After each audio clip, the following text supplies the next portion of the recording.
Praise the Lord. Saya mudah sekali untuk terharu ketika merasakan bukan hanya hadirat Tuhan, tapi kalau merasakan beban.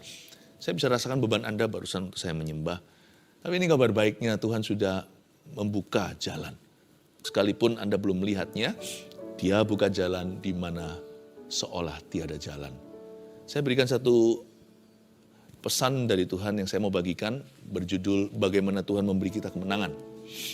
Kita buka cerita peperangan di Perjanjian Lama yang dipimpin oleh seorang hakim, 2 orang bahkan, Deborah dan Barak, yaitu di Hakim-Hakim.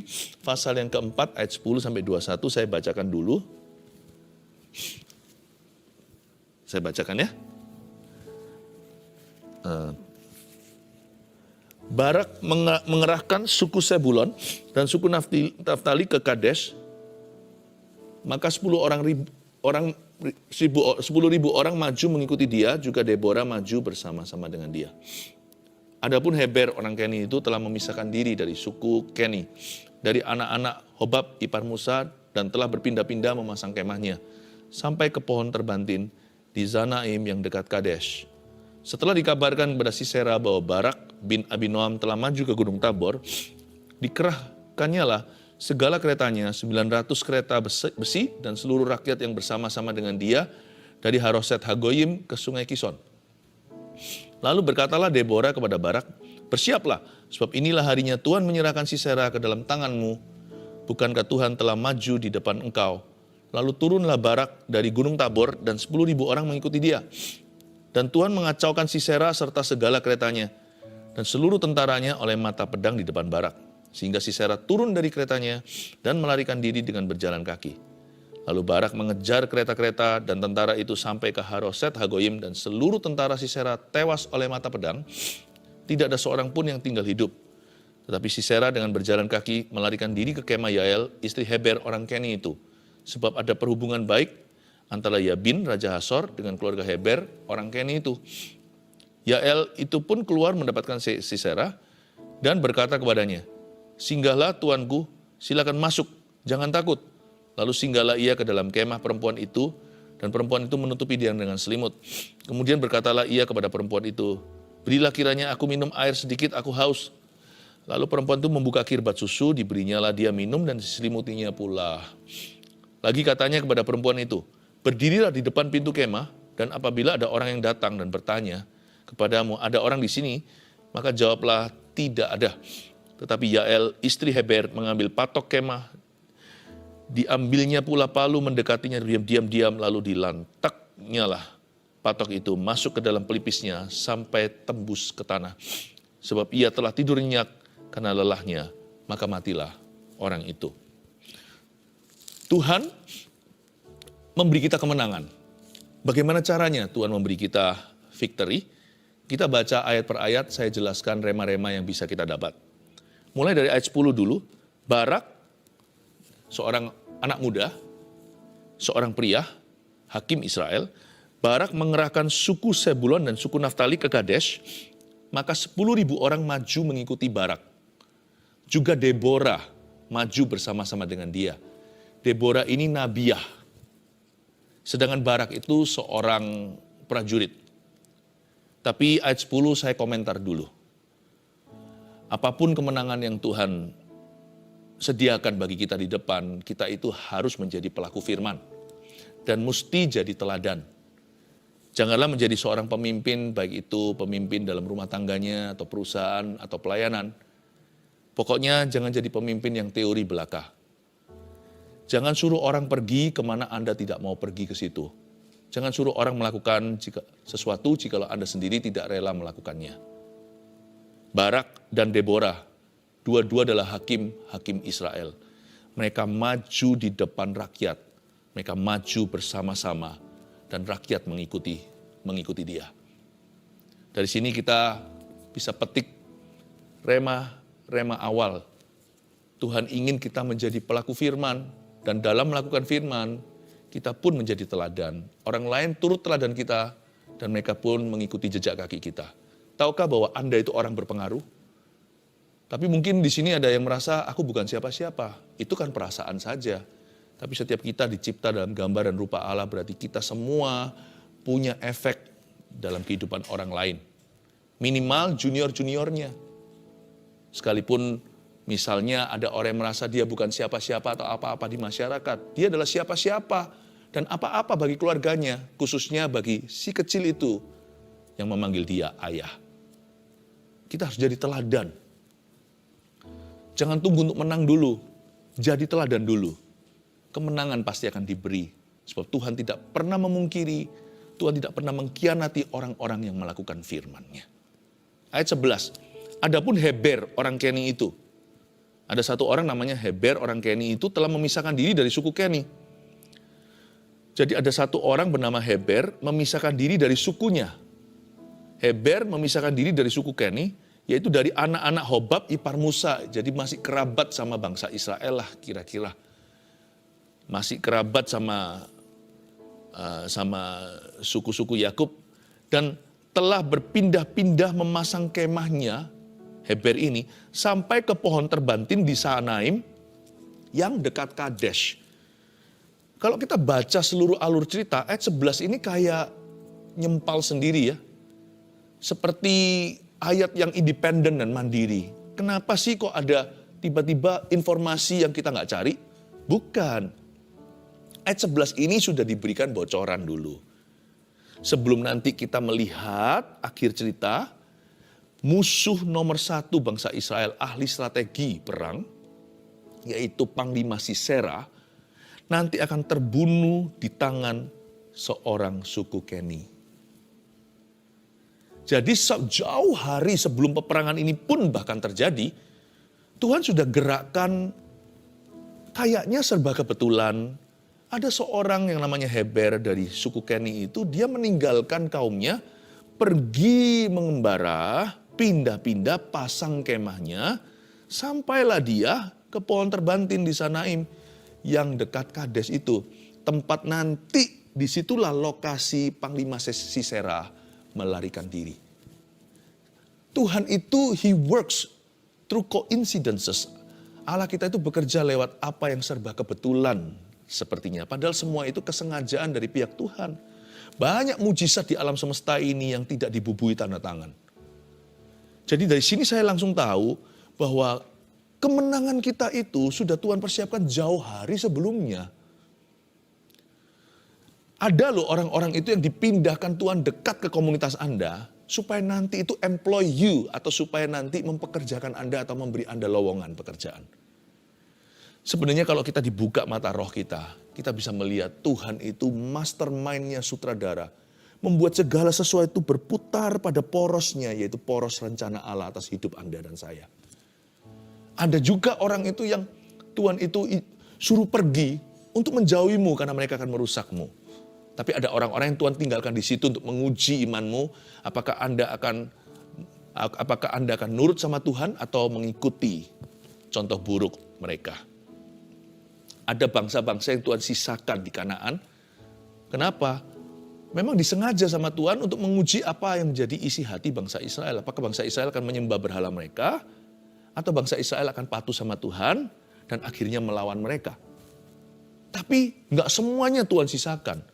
Ada banyak musuh-musuh kita itu Tuhan lenyapkan sendiri. Tanpa kita minta, karena Tuhan tahu bahwa mereka terlalu kuat untuk kita. Karena Tuhan sudah berjanji bahwa semua pencobaan yang kita alami nggak melebihi kekuatan kita. Kalau saya baca ayat 11 ini seperti ayat iseng tiba-tiba diselipkan di tengah. Nggak ada hubungannya dengan semua ingredients atau semua bumbu cerita. Saya ngerti maksudnya. Ayat 11 ini sudah beritahu jauh hari. Dahulu kala ada orang yang kebetulan tanda kutip pergi ke situ. Nanti akhirnya berada di Kades itu. Dan keturunan daripada kaum ini nanti yang memakukan Sisera kepalanya ke tanah. Dengan patok kemah. Bayangkan, semua itu Tuhan sudah rencanakan. Makanya pemazmur berkata begini, jika aku hendak memikirkan engkau dan rencanamu, gak habis pikir aku, seperti hendak menghitung bintang di langit atau pasir di tepi pantai. Aduh, aku dungu seperti hewan tapi aku tetap di dekatmu. Ketika aku tidur tanpa tahu. Hari esokku seperti apa nanti, tetapi ketika aku bangun, aku tetap ada di dekat Allahku. Aku suka mendekat kepada Tuhan. Sudah, pokoknya dekat aja sama Tuhan. Tuhan itu maha rancangan, maha rencana. Dia itu dahsyat dalam perencanaannya. Dan tahu nggak, bahkan sebelum kita dilahirkan, Tuhan sudah atur alam semesta. Tempat nanti menampung kita itu sudah diatur demikian rupa, itu klop semuanya, termasuk segala kontainer yang kurang sempurna. Misalkan ada orang yang lahir dari keluarga yang broken atau apa, dari rumah tangga yang berantakan, semua itu Tuhan akan bekerja sama mendatangkan kebaikan. Tuhan tidak break any family, Tuhan tidak hancurkan keluarga siapapun, tapi Tuhan bisa pakai bahkan keluarga yang hancur pun untuk mendatangkan kebaikan bagi orang-orang yang percaya kepada Tuhan dan menyerahkan hatinya sepenuh. Ayat 12, setelah dikabarkan kepada Sisera bahwa Barak bin Abinoam telah maju ke Gunung Tabor, dikerahkannya lah segala keretanya. Wah, ini adalah show off kekuatan Sisera. Sisera ini ahli strategi perang, ini panglima bala tentara musuh. Ketika dia dengar bahwa Barak telah maju ke Gunung Tabor, malahan di ayat 13 dikerahkan semua kekuatannya, segala keretanya, 900 kereta besi. Jangan main-main ya, zaman dulu kereta itu sama dengan tank hari ini. Jadi kalau sudah dikerahkan 900 tank, itu seperti parade militer. Orang mau serang aja mikir 2 kali. Belum lagi lihat begitu hebat dengan semua rudal-rudalnya. Kalau kereta zaman dulu itu dengan semua tajam-tajamnya. Itu kereta itu di roda-rodanya dikasih seperti lembing-lembing tombak-tombak. Itu nggak perlu bunuh musuh, lewati aja sudah langsung penggal kepala, penggal leher, penggal badan, tinggal separuh. Kaki melayang, lengan juga. Orang lihat 900 itu sudah ketakutan. Malah justru Sisera itu ketika sudah dekat ajalnya, malah menjadi-jadi gayanya. Dikerahkannya lah segala keretanya, 900 kereta besi dan seluruh rakyat yang bersama-sama dengan dia. Belum lagi rakyatnya yang sebanyak pasir tadi di tepi pantai. Dari Haroset Hagoyim ke sungai Kison. Wow, saya nggak tahu itu luasnya berapa mil atau berapa kilo. Itu manusia semua siap untuk berperang. Dari sini saya pelajari sesuatu ya. Bahwa musuh itu kalau mau dikalahkan, kalau Tuhan mau menyerahkan musuh kita ke dalam tangan kita, musuh akan semakin gaya. Jadi jangan sampai kita tuh terpukau dengan besarnya masalah. Justru masalah waktu lagi menjadi-jadi itulah Anda sudah near kemenangan. Udah dekat untuk victory. Malah justru di sini kesalahan banyak anak Tuhan. Waktu problema kita seolah-olah nampaknya seperti gunung yang tinggi, kita malah lari. Biasanya ketika kita paling dihimpit-himpitnya, di masa sulit yang tersulit, kita meninggalkan Tuhan. Itu kesalahan. Kita harus punya mata iman. Justru musuh itu akan nampak semakin mengerikan sesaat sebelum ia dijatuhkan. Coba bayangkan kalau demam berdarah gitu ya. Kalau misalkan dia panas tinggi gitu, panas tinggi sekali, itu berarti kan sudah mau sembuh. Ya tetap harus ada treatment, harus ada penanganan medis. Tapi kan berarti udah mau sembuh tuh dengan segala penanganan yang ada. Hidup kita ini yang nangani kan Tuhan. Jangan takut kalau masalah itu semakin menggila. Justru ketika mereka semakin membabi buta, makin nampak nih dalam mata iman kita bahwa masalah itu sebentar lagi akan tertanggulangi. Bentar aja kita akan mengalami kemenangan yang tiada duanya, yang tiada tandingnya. Ayat 14, lalu berkatalah Deborah kepada Barak, bersiaplah sebab inilah harinya Tuhan menyerahkan Sisera ke dalam tanganmu. Saya suka sekali Deborah ini seorang wanita yang bijak, sedangkan prajurit ini bernama Barak. Panglima sebaliknya, di sisi satunya, panglima bangsa Israel adalah Barak namanya. Dan ketika Barak mulai nampak ketakutan, sekalipun nggak dituliskan, tapi ayat 14 saya yakin Deborah bisa merasakan kegentaran di hati anak muda ini. Pada waktu takut, apa yang harus kita lakukan? Takut itu jangan dikasih pupuk, takut itu justru jangan disirami. Kalau kita sudah lagi takut, jangan ditaburi lebih banyak lagi benih ketakutan. Malah justru ucapkan firman. Akuilah iman. Lalu berkatalah Deborah kepada Barak ketika Deborah merasakan ada kegentaran. Langsung Deborah bilang begini, "Hai Barak, bersiaplah, sebab inilah harinya Tuhan menyerahkan Sisera." Lumrah lah ya, Barak ada agak ketar-ketir sedikit waktu melihat 900 tank perjanjian lama. Belum lagi lihat tentaranya Sisera yang jumlahnya sudah seperti pasir berserakan di tepi lautan. Tapi waktu itu langsung diinterupsi oleh Deborah. Jangan izinkan pikiran ketakutan kita itu menjadi-jadi dalam diri kita. Cepat interupsi sama firman, yaitu suara Deborah. Suara Deborah ini bukan suara wanita, ini suara Roh Kudus. Hari itu melalui seorang perempuan, hari ini bisa melalui mulut Anda dan saya. Bersiaplah, sebab inilah harinya Tuhan menyerahkan Sisera. Waktu takut justru aku iman. Dia akan diserahkan ke dalam tanganmu. Bukankah Tuhan telah maju di depan engkau? Setelah itu turunlah Barak dari Gunung Tabor dan 10.000 orang mengikuti dia. Dan Tuhan, ayat 15, dan Tuhan apa? Mengacaukan Sisera serta segala keretanya dan seluruh tentaranya oleh mata pedang di depan Barak. Ayat 15a. Dan Tuhan mengacaukan Sisera, ini bagaimana persisnya saya nggak tahu. Semua terjadi oleh karena anugerah. Semua ini dengan kasih karunia. By grace only. Seperti mujizat ketika terjadi, kita nggak akan bisa pahami apa yang menjadi teori. Gimana kejadiannya, kita nggak bisa rumuskan, ya kan? Pokoknya terima aja mentah-mentah di ayat 15, Tuhan kacaukan Sisera. Kayaknya hati mereka tiba-tiba diteror oleh Roh Allah. Mereka jadi panik gak keruan, padahal mereka itu jumlahnya jauh lebih besar. Senjata mereka lebih canggih. Bangsa Israel gak punya tank sama sekali, dia gak punya kereta. Kan ini bangsa jajahan. Paling mereka hanya pakai pentung, pakai kayu, pakai apapun juga, pakai batu atau tangan kosong bahkan. Tapi ketika Barak maju, Sisera diporak-porandakan oleh Tuhan. Tidak ada sama sekali campur tangan manusia dalam hal ini. Belum. Bahkan mata pedang Barak belum dihunuskan. Tuhan sudah kacaukan Sisera. Tahu nggak? Kemenangan kita itu akan dimenangkan oleh anugerah. Bukan karena money politik. Bukan karena kepandaian dan koneksi kita. Semua karena kasih karunia. Tapi tidak berhenti di kasih karunia only. Kita lanjutkan ayat 15b. Setelah Tuhan kacaukan Sisera, ya kan? Sehingga Sisera turun dari keretanya dan melarikan diri dengan berjalan kaki. Lucu ya. Ini saya kasih sedikit tambahan remah di sini. Tadinya Sisera itu banggain apa? Yang dibanggakan sama dia adalah kereta besinya, kereta kudanya. Tapi justru ketika dia panik, dia turun dari kereta besinya, lalu berjalan kaki.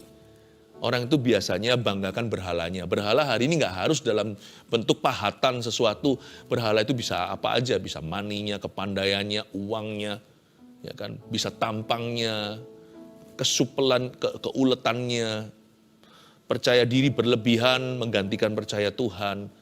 Tapi juga bisa berhala-berhala yang sifatnya vulgar, yang sungguh-sungguh jadi jimat dan keramat bagi kita, tapi bukan Yesus dan firman-Nya. Yang jadi pegangan kita itu adalah superstisi, bukan iman pada firman. Lucunya adalah, awal mulanya Sisera banggakan berhala, ujung-ujung hidupnya justru berhala itu menjadi keberatannya. Justru berhala menjadi bebannya sampai dia turun dari kereta dan berjalan kaki. Memilih untuk cagah, memilih untuk berjalan dengan kaki tanpa sandalnya. Tahukah, berhala tidak bisa menolongmu ketika masalah menghimpitmu. Berhala itu bisa hanya menjadi sesuatu yang sifatnya hanyalah sebuah angan-angan. Tetapi hanya satu yang teruji dan terbukti, yaitu Yesus Tuhan. Jangan jadi seperti Sisera ya. Dia kecele pada akhirnya. Semua yang dia gantungkan ujungnya mengecewakan. Tapi Barak tidak menaruh harapnya kepada kereta. Tidak pada kuda. Ujungnya justru Tuhan bekerja. Dan Tuhan berjalan di depannya. Tuhan yang bertempur, yang bertarung untuknya. Ayat 16, lalu Barak mengejar kereta-kereta dan tentara itu sampai ke Heroset Hagoyim. Lihat ya, dan seluruh tentara Sisera tewas oleh mata pedang. Mata pedang siapa? mata pedang Barak dan bangsa Israel tentunya. Tidak ada seorang pun yang tinggal hidup, ini kemenangan telak. Kenapa kemenangan telak? Karena bukan hanya menang, tapi seluruh tentara musuh mati.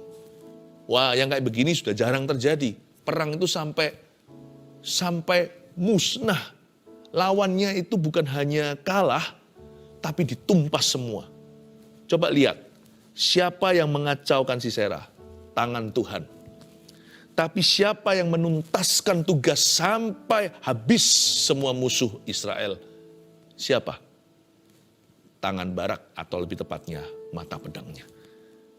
You know that grace gives you some victories.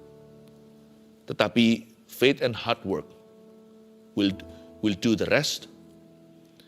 Iman tanpa perbuatan dalam hati, maksudnya kasih karunia itu memberi kita kemenangan. Tetapi selanjutnya kita harus responi Tuhan. Kita melakukan firman dengan iman kita dan ketekunan serta kerja keras kita dalam iman tersebut, kita bisa selesaikan apa yang dimulai oleh kasih karunia Tuhan. Kenapa nggak mau Tuhan aja yang tuntaskan semua? Kalau Tuhan tuntaskan semua kan kita nggak dapat porsi di dalamnya. Kan kita tidak turut bekerja sama. Kan berarti Tuhan tidak memakai hidup kita. Kalau semua Tuhan selesaikan kan berarti Anda dan saya Pinocchio belaka. Nggak maulah. Kita ini bukan hanya diangkat menjadi anak Tuhan, tapi juga ahli warisnya. Berarti kita juga dianggap sebagai mitra atau sahabat Allah. Saya mau turut serta dalam prakarya Allah. Karena itu Tuhan memberikan sisanya untuk kita lakukan. Tahukah suksesmu dan suksesku bukan karena kerja keras kita, bukan karena keulet-uletan dan kegigihan kita, tapi semua karena kasih karunia. Tapi Tuhan kasih ruang untuk kegigihan. Tuhan kasih ruang untuk kerajinan. Tuhan kasih ruang untuk kita bayar harga. Tuhan kasih ruang agar kita berkorban. Supaya apa? Nanti pada akhirnya kita bisa berkata, Lord, thank you. Terima kasih Tuhan. Engkau dan aku telah menyelesaikan ini bersama-sama. Terpujilah nama Tuhan. Namun Tuhanlah yang mendapat kemuliaan. Seluruh tentara Sisera tewas oleh mata pedang Barak. Jadi jangan lupa ya. Jangan berdoa saja. Tapi juga harus belajar. Jangan berdoa melulu, tapi juga harus banting tulang dan berani untuk bekerja dengan sungguh-sungguh. Tetapi Sisera dengan berjalan kaki melarikan diri ke kemah Yael, istri Heber, orang Keni itu, ayat 17. Sebab ada perhubungan baik antara Yabin, Raja Hasor dengan keluarga Heber, orang Keni itu. Nah, mulai masuklah ayat tadi yang iseng seolah-olah, yang kedengarannya sepertinya ayat yang tidak ada hubungannya. Sekarang mulai masuklah ayat ini. Jadi kita mengerti background story. Di sini ada seorang di kemah Yael, istri Heber orang Keni itu yang mengembara kemana-mana dan berakhir di Kadesh. Pada saat itu yang namanya Sisera lari, kok bisa persis di lokasi di mana Heber dan keluarganya berkemah. Ajaib Tuhan ya. Tuhan yang juga atur langkah musuh untuk kalah. Tuhan yang sama mengatur langkahmu untuk menang. Yael itu pun keluar mendapatkan Sisera dan berkata kepadanya, singgahlah Tuanku, silakan masuk, jangan takut. Lalu singgahlah ia dalam kemah perempuan itu dan perempuan itu menutupi dia dengan selimut. Sebenarnya keluarga Heber orang Keni ini adalah orang netral. Mereka juga tidak pro Israel, mereka juga tidak pro Sisera, mereka itu orang-orang yang punya kehidupan sendiri. Mereka itu nomaden atau mereka kaum pengembara. Jadi mereka itu nggak punya agenda, nggak punya kepentingan. Hidup mereka itu sederhana. Mereka mungkin bisa pelihara sendiri hewan ternaknya, ambil susu dari situ, selimut juga buat sendiri dari bulu domba atau bulu lama. Hewan-hewan yang ada, dia juga makan dagingnya, bercocok tanam sendiri, jadi mereka nggak ada kepentingan. Tahukah Tuhan itu bisa memakai yang netral kelihatannya untuk membela Anda? Jadi jangan Anda keberatan kalau hari ini tidak semua orang membelamu atau mengertimu. Nggak apa-apa. Dan jangan musuhi orang kalau orang tidak belanin Anda sekarang. Sebab Anda tidak pernah tahu kapan Tuhan akan memutarbalikkan hati orang. Jangankan yang netral. Musuhmu pun akan didamaikan denganmu. Orang-orang yang bermusuhan pun tiba-tiba nanti bisa pro Anda kalau Allah beserta. Tapi mereka yang tidak bisa melihat penyertaan Tuhan dalam hidupmu, Tuhan yang akan hancurkan. Biar Tuhanlah yang melakukan pembalasan. Janganlah dirimu dan diriku membalas apa-apa. Bagian kita hanyalah mengelola hidup dan talenta kita. Bagian kita hanyalah melindungi apa yang ada di dalam wewenang kita. Sisanya itu biar Tuhan yang bekerja. Jadi jangan sampai Anda itu marah kalau nggak ada orang nolong Anda ketika Anda susah. Nggak semua pertolongan Tuhan dalam hidupmu itu dikeskan hari ini. Ada pula orang-orang seperti Heber, seperti Yael istrinya, orang-orang seperti ini yang akan nantinya menolong Anda. Berkat Tuhan itu ada yang merupakan cek mundur. Gironya dibuka sekarang, tapi dikeskan nanti. Percayalah pada Tuhan, pertolonganmu akan tiba tepat waktunya. Ayat 19, kemudian berkatalah ia kepada perempuan itu, berilah kiranya aku minum air sedikit, aku haus. Lalu perempuan itu membuka kirbat susu, diberinya lah dia minum dan diselimutinya pula. Lagi katanya kepada perempuan itu, lihat ayat 20 ini adalah turning point-nya. Ini yang namanya faktor penentu. Anda dan saya harus tahu bahwa orang-orang seperti kaum nomaden gini itu orang-orang yang kaku. Mereka punya prinsip yang diturunkan dari nenek moyang. Maksudnya apa? Mereka bukanlah orang-orang yang gampang disuruh-suruh karena mereka punya pendirian. Karena itu di ayat 20 inilah yang namanya kaum Heber ini, keluarganya itu turn off, merasa muak dengan Sisera. Padahal dia juga nganti, karena di atas dikatakan bahwa ada hubungan baik antara Yabin Raja Hasor, bosnya Sisera, dengan keluarga Heber orang Keni itu. Hubungan baik sama Israel, tapi hubungan baik juga dengan Raja Hasor dan Sisera panglimanya. Tapi di ayat 20, si Sisera suruh wanita ini berdusta. Lagi katanya kepada perempuan itu, berdirilah di depan pintu kemah. Dan apabila ada orang datang dan bertanya kepadamu, ada orang di sini enggak? Jawablah, tidak ada. Di situ dia enggak suka. Ayat 21, tetapi Yael istri Heber mengambil patok kemah. Dia marah. Langsung pada saat itu dia tahu lah ini perang kan lagi hiruk pikuk, lagi rame nih. Tapi dia nggak tahu siapa benar siapa salah. Bagaimana cara Tuhan memberi kita kemenangan ya? Ini heran caranya. Orang yang nggak tahu apa-apa pun, nggak tahu benar salah, Anda nggak usah bela diri. Percayalah asal hatimu benar di hadapan Tuhan. Nanti Tuhan yang bersaksi.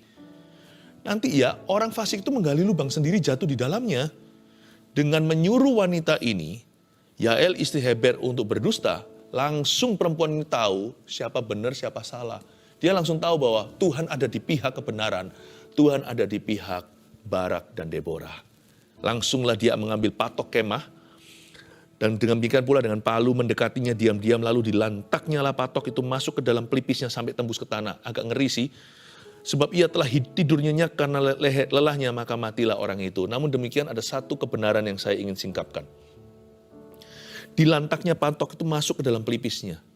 One shot ya, sekali pukulan langsung menancap. Ini berarti tangan ahli ya. Nggak heran, mereka nomaden. Mereka itu udah kemah itu biasa, misalkan kalau cuaca buruk mereka harus pindah lagi ke tempat yang lebih aman. Yang namanya bongkar pasang kemah itu biasa. Ini bukan kemah-kemah biasa untuk mainan, ini kemah tempat tinggal, berarti patok-patoknya besar-besar dan palunya gede-gede juga. Biasanya kalau taruh ke tanah itu biasanya mesti tok. Dan hati-hati juga jangan dipegang begini. Itu kalau kita meleset bisa kena tangan sendiri nanti bengkak atau bisa patah tulang. Kok bisa ya? Dia dengan tangannya sekali aja langsung ke tanah, padahal ini perempuan. Berarti tangan itu sudah biasa dengan patok dan palu. Tangan ini sudah mahir. Memang kan orang yang mengembara, kemah itu makanan sehari-hari seperti orang yang pekerjaannya juru masak. Pegang sutil, pegang wajan, itu sudah biasa, merem pun bisa. Dari sini kita harus mengerti bagaimana cara Tuhan memberi kemenangan. Akhir cerita Sisera mati di tangan seorang perempuan yang ahli dalam pekerjaannya. Tahukah Anda bahwa Tuhan juga bisa memakai keahlian kita untuk menggenapi sebuah firman dalam kehidupan Anda? Karena itu jangan asal-asalan kalau Anda bekerja. Kalau kita belajar atau kalau kita melakukan tugas kita, jangan asal-asalan. Karena semua itu akan Tuhan pakai. Kita lebih suka membanggakan apa? Tuhan bisa pakai kelemahanku. Betul.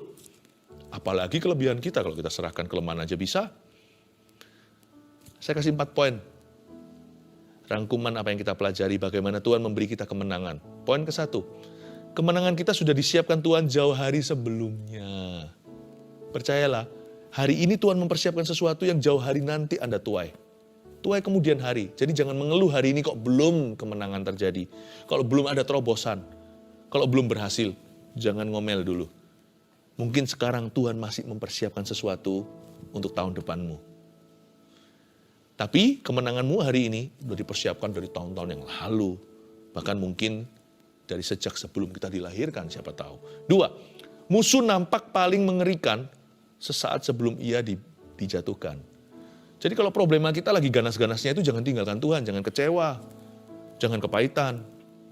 Justru harus pegang erat-erat janji Tuhan. Semakin dekat pada gunung itu semakin nampak besar dan tidak kelihatan. Malah, wah, tapi kita sudah mendekatinya. Saya percaya orang beriman cara pandangnya beda. 3, kerja keras menuntaskan apa yang dimulai oleh kasih karunia. Jangan beralasan, oh ya semua Tuhan. Iya, kalau bukan Tuhan sia-sia kita membangun rumah. Tapi jangan lupa, sekalipun Tuhan yang membangunnya, kita harus turut membangunnya pula. Kan jikalau bukan Tuhan, sia-sia orang yang membangun rumah. Berarti dengan Tuhan kan kita nggak sia-sia membangun rumah. Berarti kita harus bangun rumah. Kerja keras, jangan takut untuk banting tulang, jangan takut lembur. Jangan takut study hard atau belajar sungguh-sungguh. Nomor 4, Tuhan memakai keahlian kita untuk menggenapi firman-Nya. Belajar dari Yael, istri daripada orang Keni itu. Bagaimana kemahirannya dipakai untuk menundukkan musuh wahid nomor 1 bangsa Israel waktu itu. Panglima bala tentara lawan, yaitu Sisera. One shot sekali tok, langsung masuk ke tanah. Tengkorak pun bukan lawan jari jemari mungilnya. Tahukah bahwa tangan yang mahir Tuhan akan memakainya untuk memuliakan namanya dan melebarkan kerajaannya.